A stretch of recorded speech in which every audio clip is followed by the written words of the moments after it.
안녕하세요. 전설천하의 청야입니다. 네, 여러분 오랜만입니다.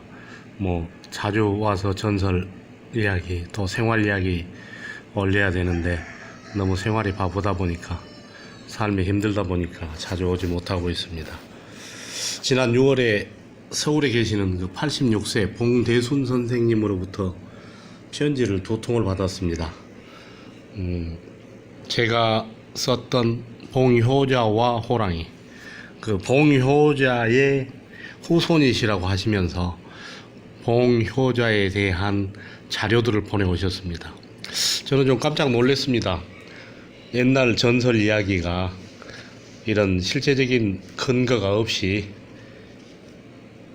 세월이 흐르면서 사람들의 입에서 입을 통해 이야기들이 전달해 오고 첨가된 걸로 알고만 있었는데, 실제적으로 봉효자라는 분이 사실적인 존재였고 역사적인 존재였고 또 그러한 현장이 실제로 존재한다는 것에 대해서 많이 놀랐습니다.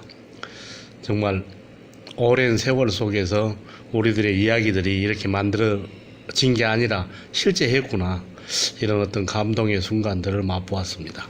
봉대순 선생님은 봉효자와 호랑이의 그 봉효자 주인공, 그분이 시자 중자죠. 봉시중입니다. 그분의 후손 되신 분입니다.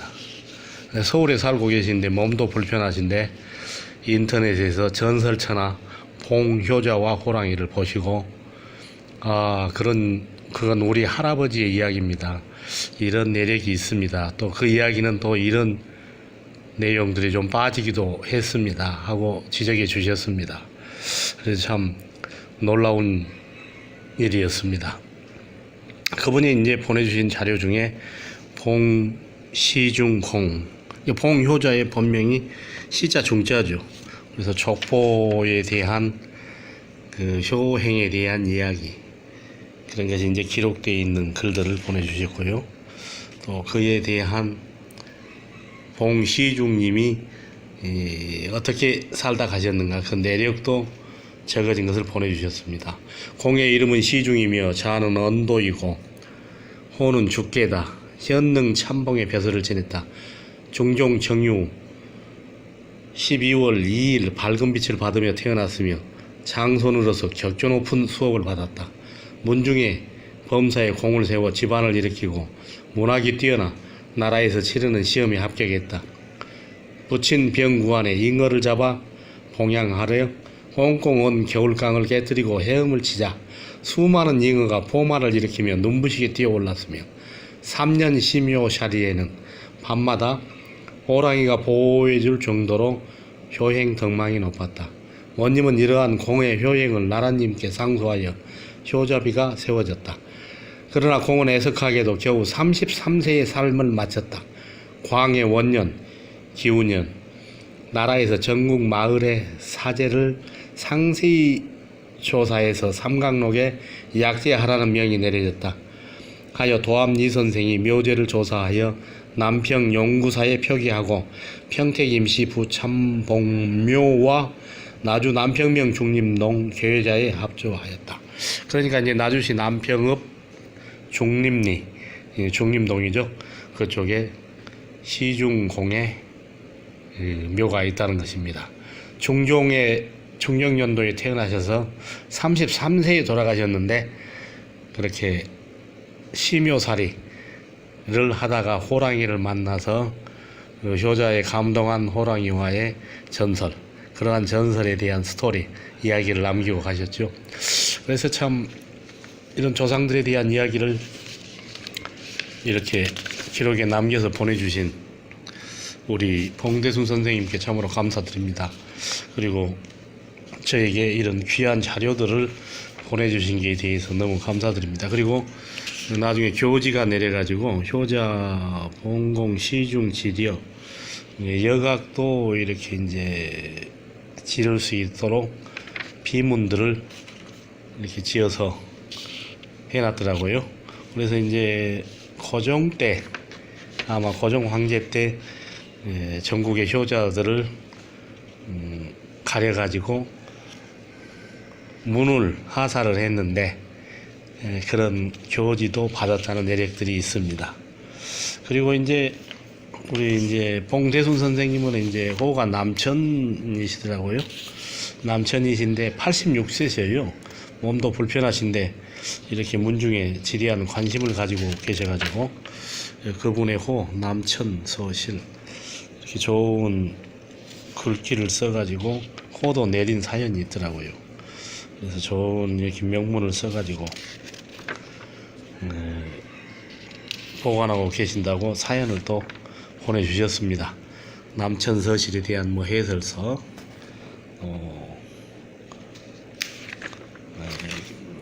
남천이라는 호는 뭐 김양균 뭐 검사장을 하신 분이 뭐 호를 주셨다고 그래요.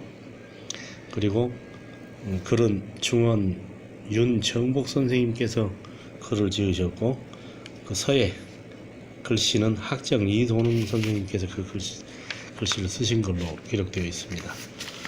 네. 그리고 이제 또 우리 봉대순 선생님께서 자기 할아버지 시중 선생에 대한 시중공에 대한 이야기들을 시중에 나와 있는 이야기들을 자료로 전부 다 수집해 놓으셨더라고요. 86세나 되셨는데 이런 이야기들을 기록을 해놔서 깜짝 놀랐습니다. 이건 제가 쓴 봉효자와 호랑이 중에서 제4회 함정석의 호랑이 이 부분을 또 복사를 해서 프린트를 해가지고 인쇄를 해서 갖고 계신 것을 복사를 해서 보내주셨습니다. 그래서 참 이렇게 조상분들에 대한 이야기들을 이렇게 잘 자료로서 잘 정리해가지고 간직하고 계신 것에 대해서 깜짝 놀랐습니다. 봉효자 이야기, 한국 구비 문학대계, 또 여기에서도 봉효자와 호랑이에 얽힌 이야기들이 남겨있는 자료도 가지고 계시더라고요. 이런 자료도 또 보내주셨고요.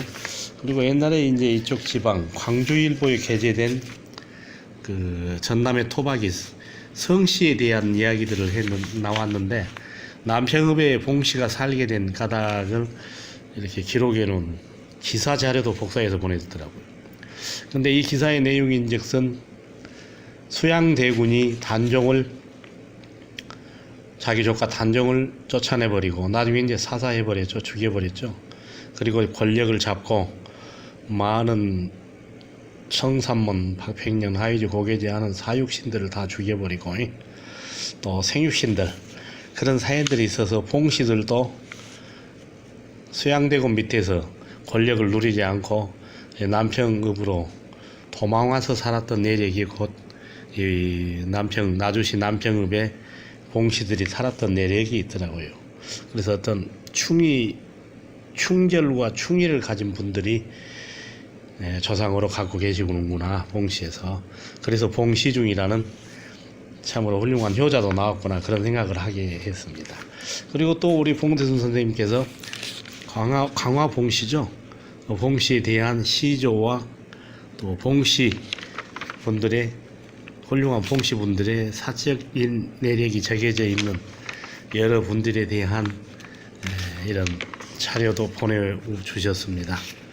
참 이렇게 지나가 버리는 일이고 효가 땅에 떨어지고 조상들의 알기를 참으로 헌식자처럼 여기는 세상에서 조상들을 기리고 또 그분들의 업적을 깊이 생각하고 후손에 전달해 주기 위한 작업을 하시는 것에 대해서 굉장히 놀랐습니다.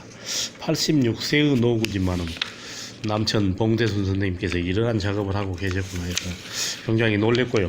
또 전설을 글로 써서 소설로 써서 전하기를 좋아하는 저도 봉효자와 호랑이는 그냥 이쪽에서 제가 취재를 해서 재미있는 스토리로 효에 대한 이야기를 남겨놨을 뿐인데 사실적인 기록이 있다고 하니까 굉장히 놀랐습니다.